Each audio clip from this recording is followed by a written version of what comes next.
mic test. Sensya na yung yung sound natin. Malakas ang hangin dito eh. Update sa vlog natin about sa anxiety.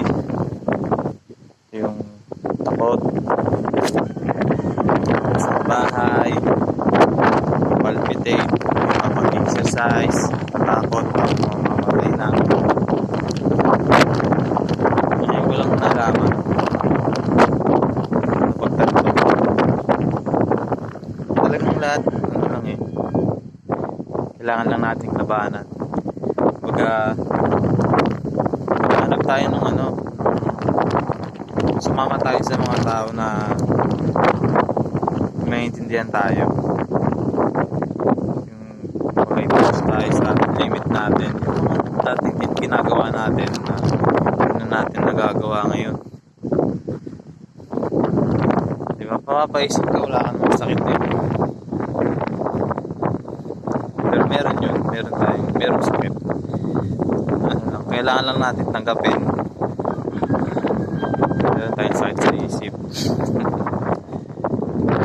Hindi naman siya mahirap labanan.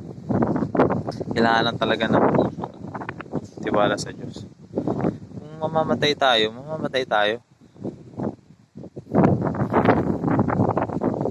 At hindi tayo pumunta lahat eh. So yun lang. Dati hindi ako makalabas ng bahay. Ngayon na ako sa bundok. Sa likod ko bundok yan. First time update ito. Ang tagal ko na nakapag-upload ulit. Ito na po yung update. Ilang months din bago ako nakapag-update, nakapag-upload sa anxiety.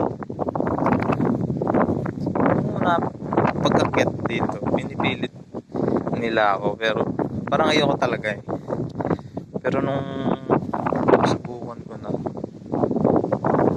sabi na nakakahingan, nakakapag-palpitate, nakaka-nervyos.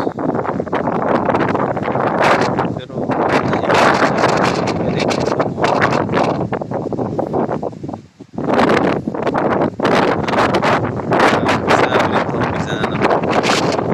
another achievements. Hindi ako sumama, makikita yung gandang creation ng Diyos. Lakas po yung hangin dito eh. Bundok. Nandito pala ako ngayon sa Mount Talamitang. Nasa Batangas. Doon kami galing sa doon sa baba. Dati ang kaya ko lang umitin hanggang third floor. Kaya ko na pag nag-fourth floor, naghahanap na ako ng elevator. Tama yun. Kung may kaparehas ako dito na nanonood ng video na ito, nanonood, alam ko kung di accident din nanonood ng video na ito. Nandiyan ka mas sa sitwasyon ngayon, natatakot ka labanan. Sumama ka sa mga taong nagpapalakas